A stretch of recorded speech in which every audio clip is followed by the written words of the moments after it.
Getting off drugs cold turkey, no matter that they were pharmaceutical, had seemed like a good idea on Friday, not long after Elise had brought up his lack of engagement. Today was Sunday. Well, actually Monday, since it was long past midnight, and David was crawling out of his skin. Stopping the antidepressants was doing a strange number on his head. In all the time he'd been taking them, he hadn't experienced a single high or low. He hadn't experienced anger, or joy, or sorrow. He wasn't even sure he could say he existed. But now all that was changing. Now he was awake with capital letters, awake after almost 2 years of being dead. But you wanted to be dead. Didn't you even ask the cops to kill you, to put you out of your misery, to stop the pain? Agony rushed up his throat, threatening to choke him. He couldn't deal with the memories now. One thing at a time. Control, control, control. It was an FBI agent's mantra.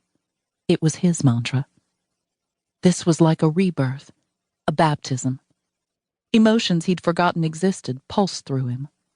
Pain, anger, sorrow. Wonderful emotions, overwhelming emotions. Too many at once, too intense. Let some of it in, but not all of it.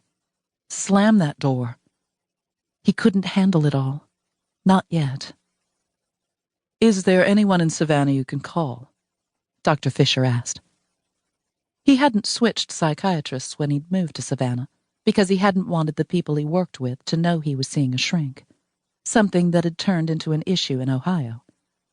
As soon as co-workers had become aware of his problem, things changed, and they began to second-guess him. Not a safe situation for anyone involved. When he realized what was going on, he decided to start over somewhere new, a clean slate.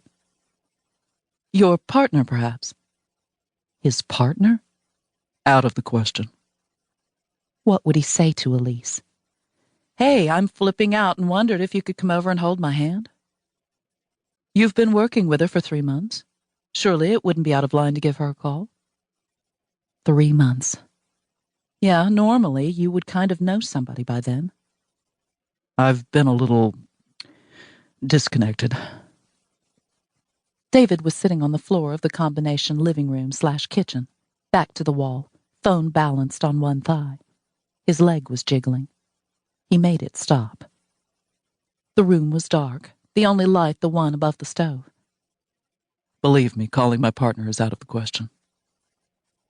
What was that smell?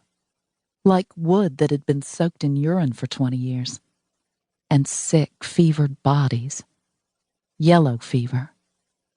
"It's my apartment." No wonder his sister had been so appalled.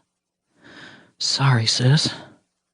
His apartment smelled like a nursing home, and he hadn't even known it. His leg was jiggling again. "Are you still on your meds? Both the Paxil and Valium?" "I may have missed a few doses." "You can't do that." "Actually, I'm thinking of quitting them both completely." "David, that's not a good idea. You've been through a very traumatic event." "It's been almost 2 years." "That's not much time when dealing with something of this magnitude." Why had he called her? He knew what the problem was, and he knew how she'd fix it. But he was tired of being a lobotomized idiot. If the idea behind the cocktail she'd prescribed was to feel nothing, then it had certainly done the trick. Then she said the C word, and the T word. "It's not good to quit cold turkey. There have been some serious problems with patients who weren't stepped down gradually." Yep, David had heard about them. Not only heard, but seen. Some people went nuts. They even killed. Antidepressants were being found in the bloodstreams of murderers. Was it because they were the ones who needed help? Or did the drugs finally establish an unreality that allowed them to move past the thought, the fantasy stage, to take a step they would normally not have taken? He'd been prepared for some violent mood swings, maybe even a few crying jags he could blame on some old movie, but not the sweating and shaking and stomach cramps.